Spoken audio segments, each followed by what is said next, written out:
Welcome to infinity law house YouTube channel. আমাদের আজকের reading কন্টেন্টের বিষয় দণ্ডবিধি 1860। আমাদের রিডিং কন্টেন্টগুলো আপনাদের ভালো লাগলে চ্যানেলটি সাবস্ক্রাইব করতে ভুলবেন না যেন। ধারা 28, নকলকরণ। কোনো ব্যক্তি সদৃশ্যতার সাহায্যে ভ্রান্তি উৎপাদনের অভিপ্রায় বা তদ্বারা ভ্রান্তি উৎপাদিত হইবার সম্ভাবনা আছে জানিয়া এক বস্তুকে অন্য কোনো বস্তুর সদৃশ্য করিলে সে নকল করে বলিয়া গণ্য হইবে।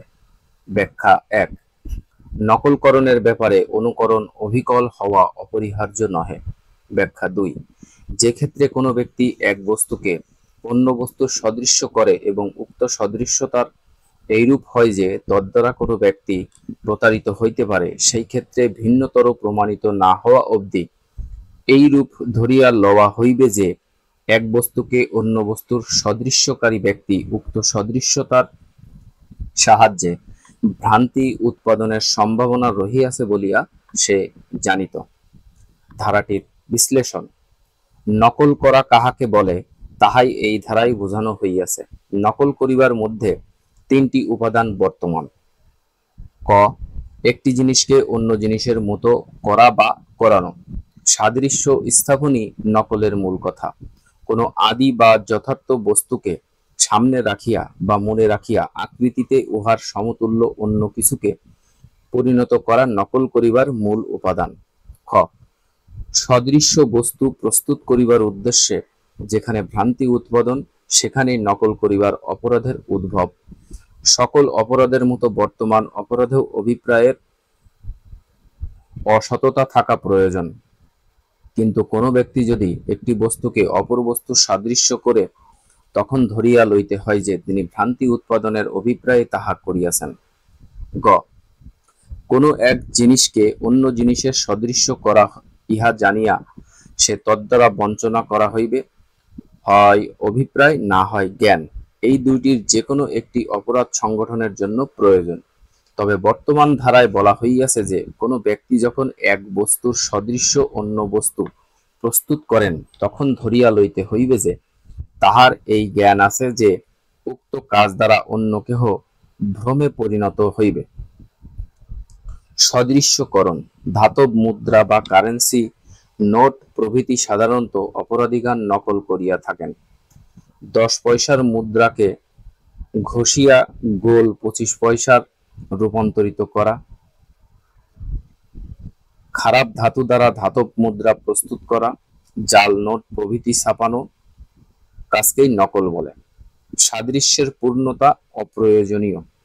সাধারণত নকল করা বলিতে নিখুঁত অনুকরণ বোঝায়, কিন্তু আলোচ্য আইনের প্রথম ব্যাখ্যায় বলা হইয়াছে যে অনুকরণের খুঁত থাকিলে তাহাতে কোনো ক্ষতিবৃদ্ধি নাই।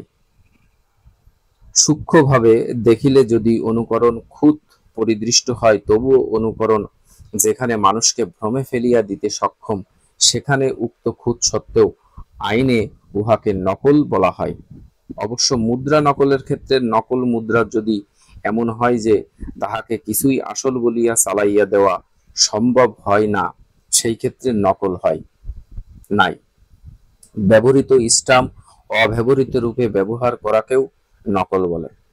আলোচ্য ধারায় ব্যবহৃত নকল শব্দটি আলোচ্য আইনের 12 অধ্যায়ে ব্যবহৃত হইয়াছে। উক্ত অধ্যায়ে মুদ্রা ও সরকারি স্টাম্প সম্পর্কে যে অপরাধ হইতে পারে তাহার বিবরণ আছে। নকলকরণ। সাধারণত নকলকরণ বলিতে অবিকল অনুকরণকে বোঝায়, কিন্তু দণ্ডবিধির অধীন অবিকল অনুসরণ না হইলেও এবং মূল ও অনুকরণীয় বিষয়ে মধ্যে পুঙ্খানুপুঙ্খ সাদৃশ্য না থাকিলে তাহা নকলকরণ হিসাবে গণ্য হয়, যদি উক্ত সাদৃশ্য এতই কাছাকাছি হয় যে উহা দ্বারা প্রতারণা করা সম্ভব হয়। স্টাম্প। স্টাম্প বিক্রেতা পুনরায় ব্যবহৃত স্টাম্প নতুন স্টাম্প হিসাবে চালাইবার জন্য লাইসেন্সের উপর সাটিয়া দিলেন, ইহাতে উক্ত কর্ম নকলকরণ হিসাবে গণ্য হইয়াছে। ট্রেডমার্ক নকলকরণ। এই ধারার অনুসারে কোনো ব্যক্তি ট্রেডমার্ক নকল করিয়াছে বলিয়া তখনই গণ্য হইবে যখন নিম্নলিখিত পূর্ব শর্ত দুইটি দেখা যায়, যথা: 1, যখন আসামি একটি পণ্য অপর পণ্যের সাদৃশ্য করিয়া তৈয়ার করে এবং উক্ত পণ্য দেখিতে একই রকম এবং একই বর্ণনার, এবং 2, আসামি উক্ত সাদৃশ্যতার দ্বারা প্রতারণা করিতে ইচ্ছা ব্যক্ত করিয়াছে। প্রতারণা করিবার অভিপ্রায়। এই ধারার ভাষা হইতে ইহা অতি স্পষ্ট যে, একটি পণ্য অপর পণ্যের সাদৃশ্য করিয়া তৈয়ার করিবার পর উহা দ্বারা প্রতারণা করিবার অভিপ্রায় নকলকরণের আবশ্যকীয় শর্ত হিসাবে গণ্য হয়। কাজেই এই ধারার অধীনে অপরাধের ক্ষেত্রে দোষী মেন্স রেয়া থাকা আবশ্যক। ধারা 29। দলিল।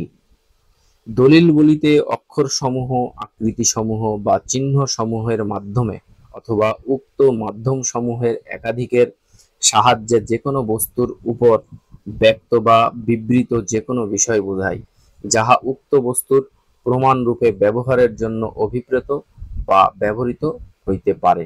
ব্যাখ্যা 1। কিসের মাধ্যমে বা কি বস্তুর উপর অক্ষরসমূহ, আকৃতিসমূহ অঙ্কিত হয় অথবা উক্ত প্রমাণ কোন বিচারালয়ে ব্যবহারের নিমিত্তে অভিপ্রেত কিনা বা উহা কোনো বিচারালয়ে ব্যবহৃত হইতে পারে কিনা তাহা বিবেচ্য নহে। উদাহরণ: চুক্তি প্রমাণরূপে ব্যবহার হইতে পারে। চুক্তির শর্তসমূহ বর্ণনাকারী এমনতর ব্যাংকারকে দেয় চেক দলিলসমূহ দলিল রূপে গণ্য হইবে। মুক্তারনামা দলিল রূপে গণ্য হইবে। প্রমাণ রূপে ব্যবহারের জন্য অভিপ্রেত বা প্রমাণ রূপে ব্যবহৃত হইতে পারে এইরূপ মানচিত্র বা পরিকল্পনার দলিল রূপে গণ্য হইবে। নির্দেশ সমূহ বা উপদেশ সমূহ সম্বলিত লিপি দলিল সমূহ রূপে গণ্য হইবে। ব্যাখ্যা 2।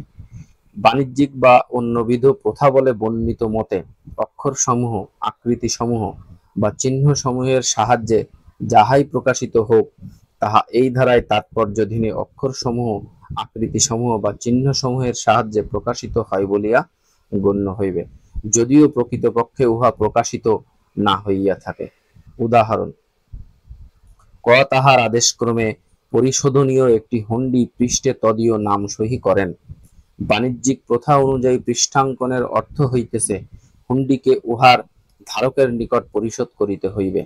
পৃষ্ঠাঙ্কন একটি দলিল বিশেষ এবং উহার ব্যাখ্যা অবশ্যই এইরূপ হইবে যে, ধারককে পরিশোধকরণ শব্দাবলী বা অনুরূপ অর্থোক্ত শব্দাবলী স্বাক্ষরিত উপরিভাগে লিপিবদ্ধ হইয়াছে।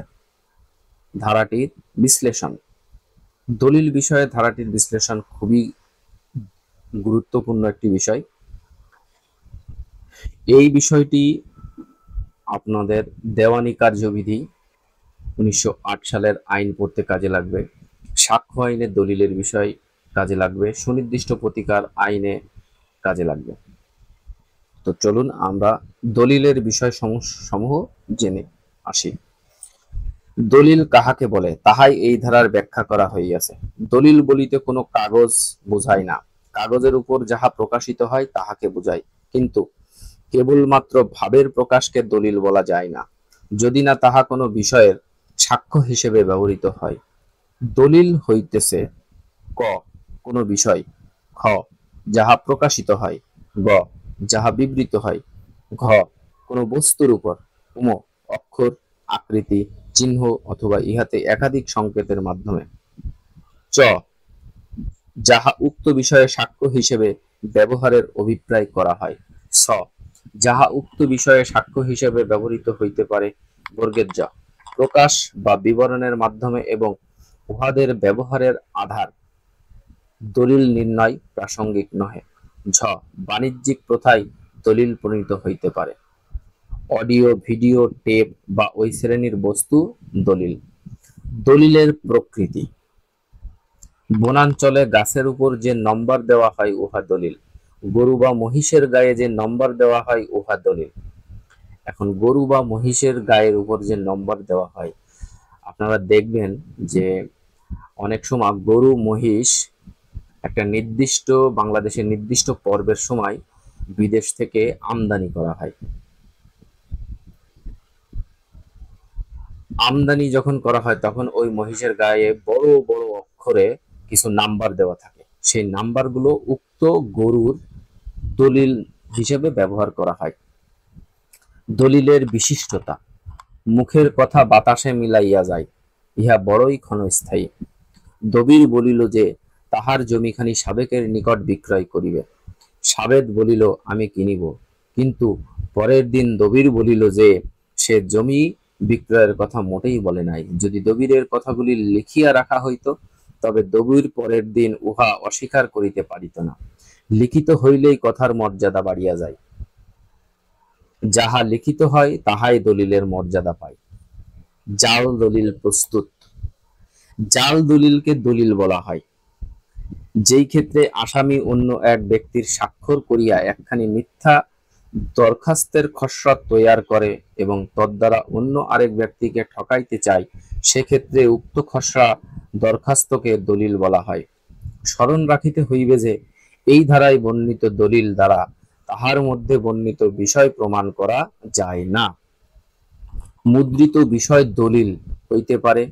গাছের উপর যে চিহ্ন দেওয়া হয় এবং তদ্বারা হস্তান্তর চিহ্নিত হয়, তাহাও বর্তমান ধারা অনুযায়ী দলিলে পরিগণিত হয়।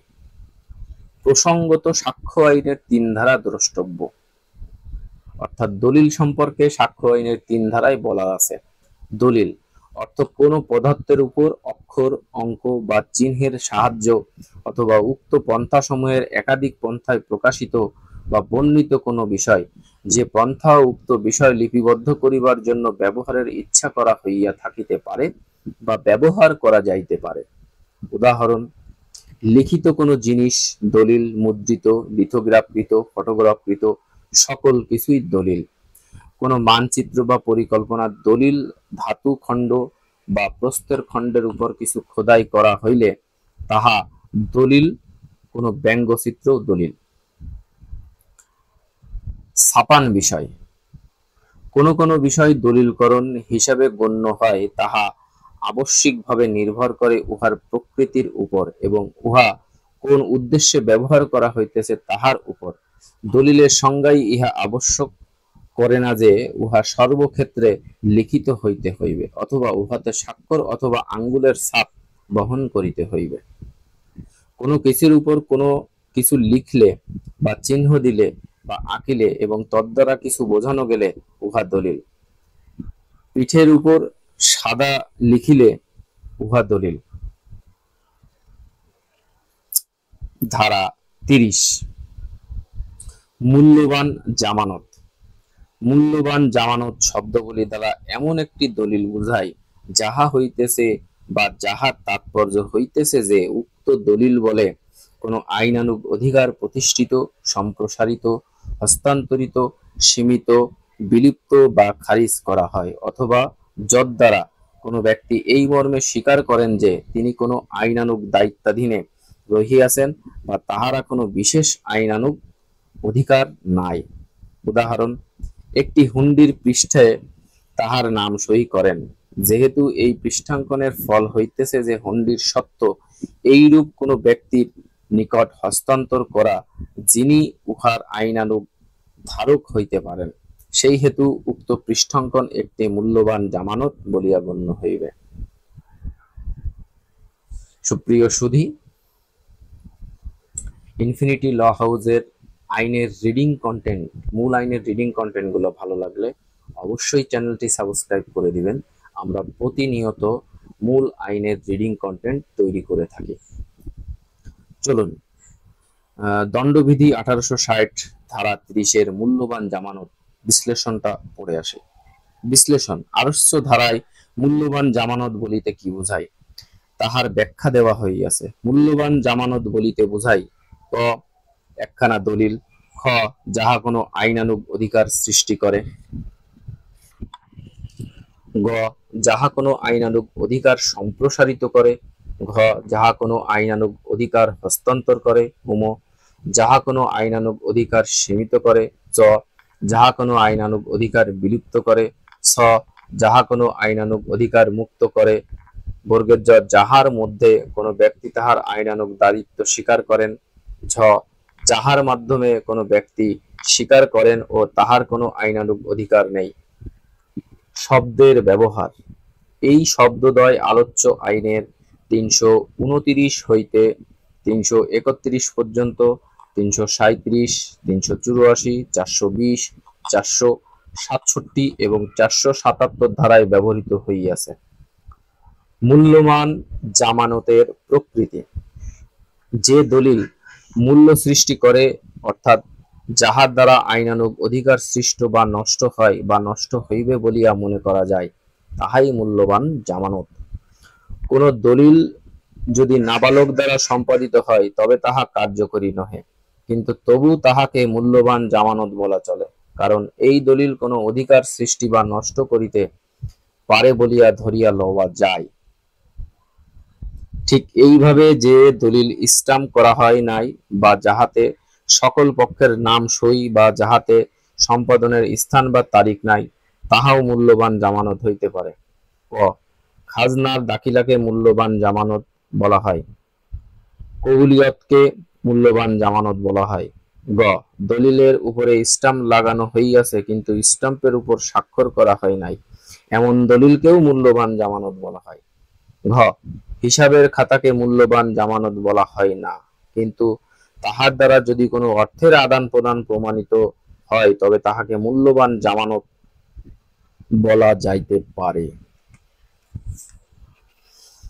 ধারা 31, উইল।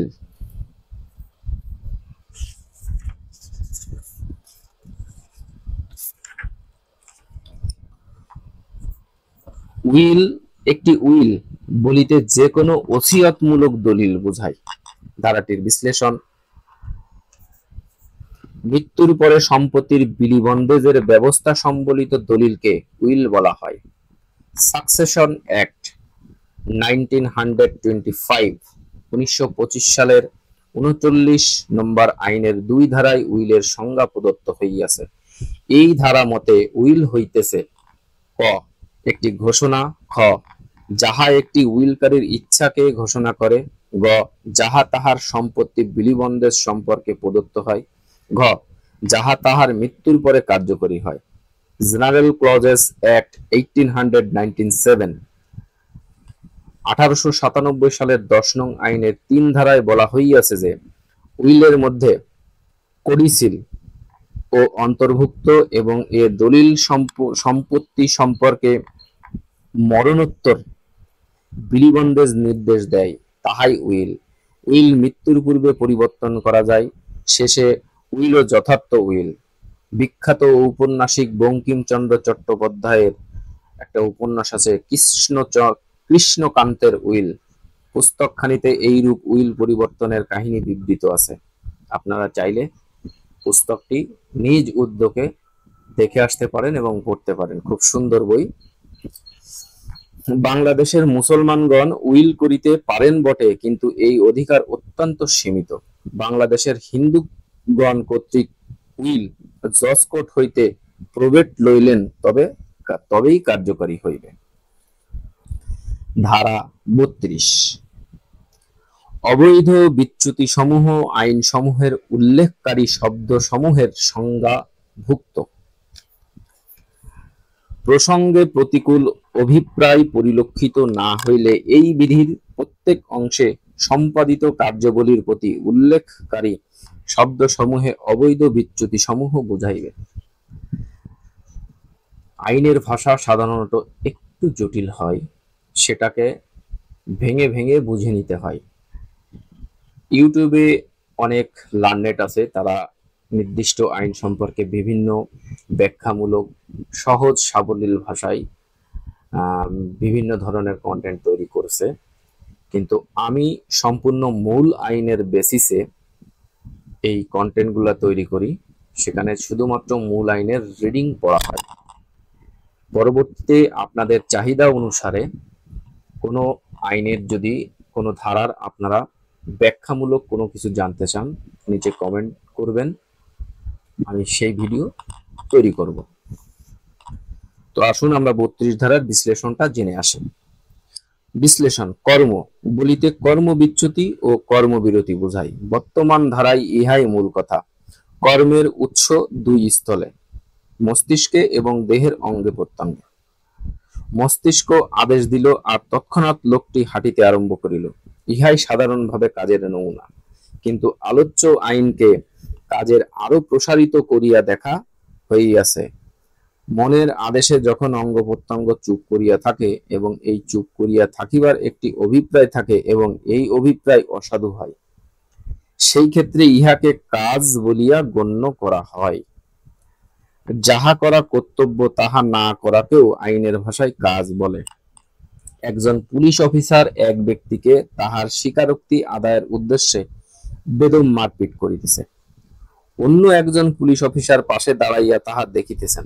দ্বিতীয় ব্যক্তি কোনো কাজ করিতেছেন না বটে, কিন্তু তবুও তাহার এই কর্মবিচ্যুতি একটি কাজ বলে গণ্য হইবে। শুধু তাহাই নয়, দ্বিতীয় পুলিশ অফিসারটি জুলুমের স্থানে উপস্থিত থাকিবার কথা থাকিলেও তিনি যদি জুলুম করিবার সুযোগ দিবার জন্য অনুপস্থিত থাকেন, তবে তাহাও বর্তমান ধারা অনুযায়ী কাজ রূপে গণ্য হইবে। কর্মবিচ্যুতি। কর্মবিচ্যুতি বা কর্মবিরতিকে এই ধারার আওতায় আনিয়া তাহাকে অপরাধমূলক করিতে হইলে প্রমাণ করিতে হইবে যে উহা অবৈধ ছিল। অবৈধ কাহাকে বলে তাহা ৪৩ ধারায় ব্যাখ্যা করা হইয়াছে। যে কর্তব্য কোনো ব্যক্তি আইনত সম্পাদন করিতে বাধ্য, সেই কর্তব্য অপালনের ফলে অপরাধের উদ্ভব হয়। অসহায় স্ত্রী যিনি অন্যত্র সাহায্যের আবেদন করিতে সক্ষম, যদি বাঁচিয়া থাকিবার উপাদানের অভাবে মরিয়া যান, তবে স্বামী তাহার এই কর্তব্য অপ্রতিপালনের জন্য খুনের দায়ে দায়ী হইবেন। স্বামীর সামর্থ্য ছিল এবং আইনানুগ দায়িত্ব ছিল, স্ত্রীর প্রতি সামর্থ্য থাকা সত্ত্বেও তিনি সেই দায়িত্ব পালন করেন নাই। এই কর্মবিচ্যুতি আইনের অপরাধ। অবহেলা। আইনের ভাষায় অবহেলা একটা অত্যন্ত গুরুত্বপূর্ণ অপরাধ। চলুন আইনের ভাষায় কেমন করে বলা হয়েছে। অবহেলা, শুধুমাত্র অবহেলাই অপরাধ নহে, কিন্তু অবহেলা যদি এমন প্রকৃতির হয় যে তাহার দ্বারা অন্যের ক্ষতি হয়, তাহা হইলে উহা অপরাধ বলিয়া গণ্য হইবে। অবহেলা কোন ক্ষেত্রে অপরাধ হয় তাহা আলোচ্য আইনের ২৭৯, ২৮৯, ৩০৪, ৩০৪ ক, ৩৩৭ ও ৩৩৮ ধারায় বর্ণনা করা হইয়াছে। প্রসঙ্গ। তবে প্রসঙ্গ অন্যরূপ হইলে কর্মবিচ্যুতি বা কর্মবিরতিকে কাজ বুঝাইবে না। প্রমাণের দায়। নিঃসন্দেহে বিচ্যুতি সমূহ কার্যের অন্তর্ভুক্ত করা হইয়াছে, কিন্তু এইরূপ বিচ্যুতি সমূহ অবশ্যই বেআইনি হইতে হইবে এবং ইহা প্রমাণের দায় বাদীর উপর বর্তায় যে বিচ্যুতিকে কার্য হিসাবে ব্যবহার করা হইয়াছে তাহা একটি অপরাধ ছিল, অথবা তাহা আইন দ্বারা নিষিদ্ধ ছিল, অথবা উহা এমন প্রকৃতির যে উহার কারণে ৪৩ ধারার অধীনে দেওয়ানি মামলা করা যায়। ধারা ৩৩। কর্ম কার্য বিচ্যুতি। কার্য বলিতে একক কার্য হিসেবে কার্যসমূহের শ্রেণীকেও বোঝাইবে। বিচ্যুতি বলিতে একক বিচ্যুতি হিসেবে বিচ্যুতি সমূহের শ্রেণীকেও বোঝাইবে। ধারাটির বিশ্লেষণ। পূর্বের ধারায় বলা হইয়াছে যে কর্মবিরতি বা কর্মবিচ্যুতি কর্মের অন্তর্ভুক্ত। বর্তমান ধারায় বলা হইয়াছে যে কর্ম বলিতে শুধু যেমন একটি কর্ম বুঝায়, তেমনি কর্মের একটি শ্রেণীকেও বুঝায়। বিচ্যুতির ক্ষেত্রেও একই নীতি। কর্মশালা, ধারাবাহিক কর্ম, অনুক্রমিক কর্ম, পরম্পরাযুক্ত কর্ম, দফায় দফায় বিন্যস্ত কর্ম কর্মের অন্তর্ভুক্ত। কাজ বা কর্ম শব্দটি আলোচ্য আইনের কোনো সংজ্ঞা নাই, সুতরাং এই শব্দের সাধারণ অর্থই গ্রহণযোগ্য। কাজের সংজ্ঞা এতদূর প্রসারিত করা যায় না যে উহার দ্বারা লেনদেন অন্তর্ভুক্ত হয়, কিন্তু তাই বলিয়া কাজের সংজ্ঞা এত সীমিত করা যায় না যে উহার দ্বারা শরীরের অঙ্গ প্রত্যঙ্গের প্রত্যেকটি আন্দোলনকেও বোঝায়। যখন এক ব্যক্তি তাহার বন্দুক হইতে গুলি ছোড়ে, তখন গুলি ছোড়াই একটি কাজ বলিয়া আইনের ভাষায় গণ্য করা হয়। যেহেতু গুলি ছুড়িতে হইলে বহুবিধভাবে অঙ্গ প্রত্যঙ্গ সঞ্চালন করিতে হয়, সেই হেতু প্রত্যেক অঙ্গ প্রত্যঙ্গ সঞ্চালনের কাজ না বলিয়া সমগ্র ঘটনাকে এককভাবে দেখিয়া গুলি ছোড়াই কাজ বলিয়া গণ্য করা হয়।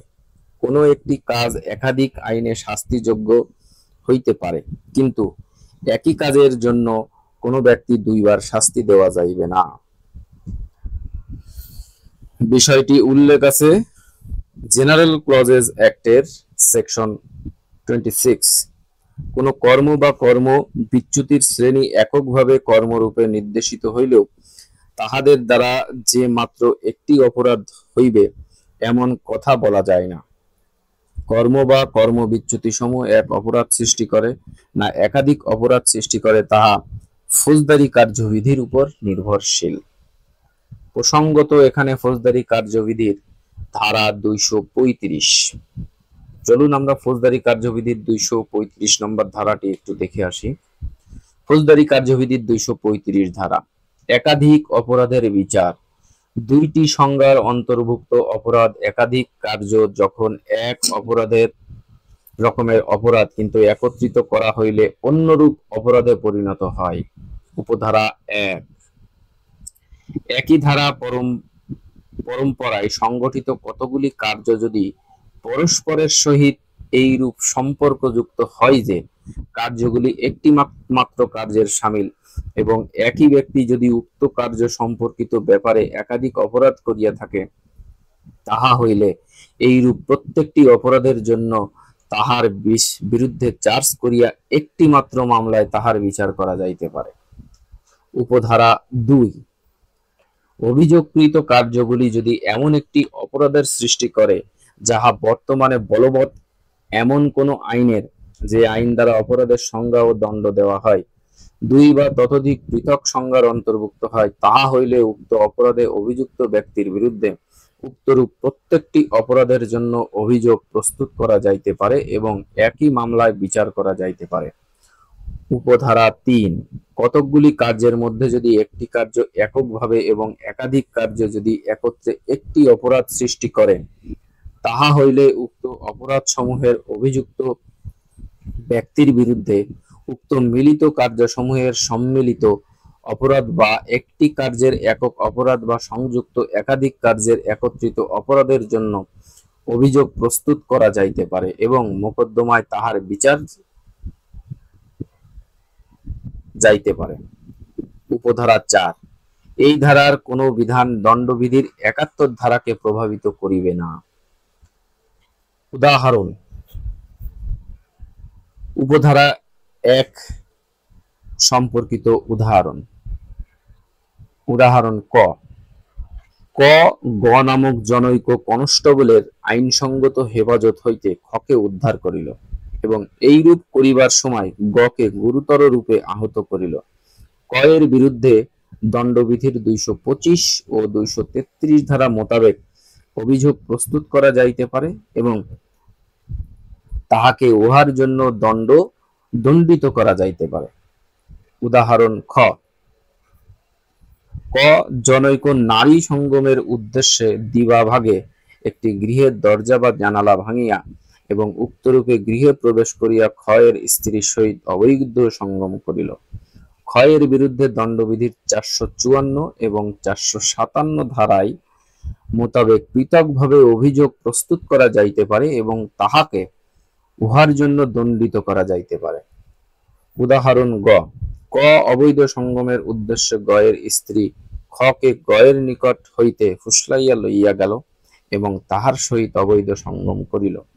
ক এর বিরুদ্ধে দণ্ডবিধির 498 ও 497 ধারা মোতাবেক পৃথক অভিযোগ গঠন করা যাইতে পারে এবং তাহাকে উহার জন্য দণ্ডিত করা যাইতে পারে।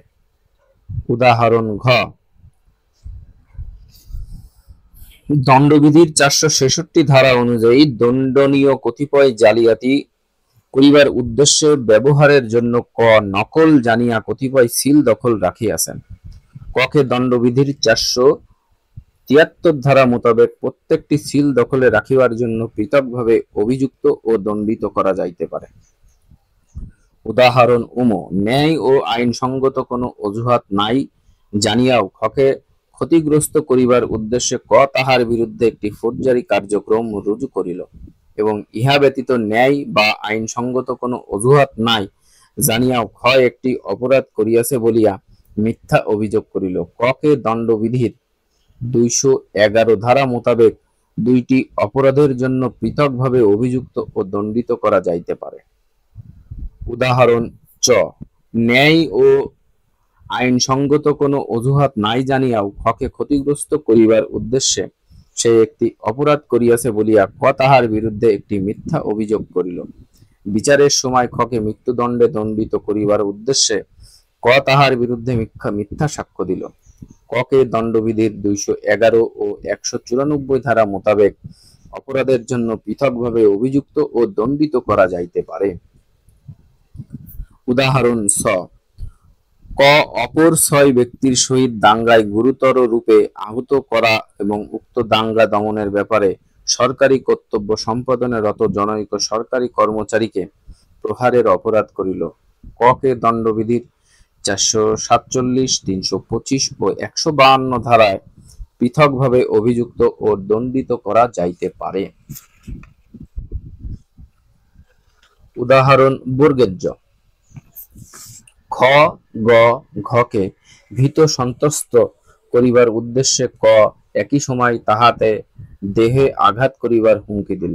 ককে দণ্ডবিধির 506 ধারা মোতাবেক 3টি অপরাধের প্রত্যেকটির জন্য পৃথকভাবে অভিযুক্ত ও দণ্ডিত করা যাইতে পারে। উপরোক্ত উদাহরণগুলিতে উল্লিখিত পৃথক অভিযোগ সমূহের বিচার একই সময় করা যাইতে পারে। উপধারা 2 সম্পর্কিত উদাহরণ। উদাহরণ ঝ, ক অন্যায়ভাবে খকে বেদ দ্বারা আঘাত করিল।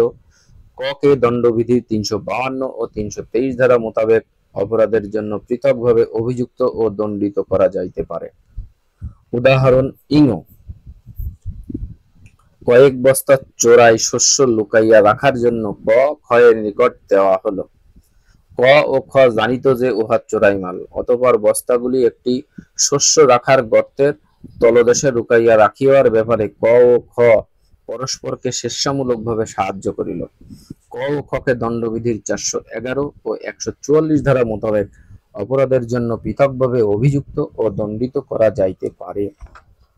উদাহরণ ত, ক এমনভাবে তাহার শিশু সন্তানকে উন্মুক্ত অবস্থায় রাখিল যে উহার ফলে তাহার মৃত্যু হইতে পারে, তাহা সে জানিত। এইরূপ উন্মুক্ত অবস্থায় রাখিবার ফলে শিশুটি মারা গেল। ককে দণ্ডবিধির 317 ও 304 ধারা মোতাবেক অপরাধের জন্য পৃথকভাবে অভিযুক্ত ও দণ্ডিত করা যাইতে পারে। উদাহরণ খ, দণ্ডবিধির 167 ধারা মোতাবেক খ নামক জনৈক সরকারি কর্মচারীকে দণ্ডিত করিবার উদ্দেশ্যে ক অসৎ একটি জাল দলিল প্রকৃত প্রমাণ হিসেবে ব্যবহার করিল। ককে দণ্ডবিধির 471, 466 ধারার সহিত গঠিত ও 496 ধারা মোতাবেক অপরাধের জন্য পৃথকভাবে অভিযুক্ত ও দণ্ডিত করা যাইতে পারে। 3 উপধারার উদাহরণ।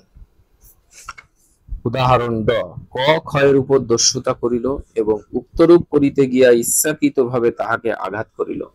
ককে দণ্ডবিধির 323, 392 ও 394 ধারা অপরাধের জন্য পৃথকভাবে অভিযুক্ত ও দণ্ডিত করা যাইতে পারে।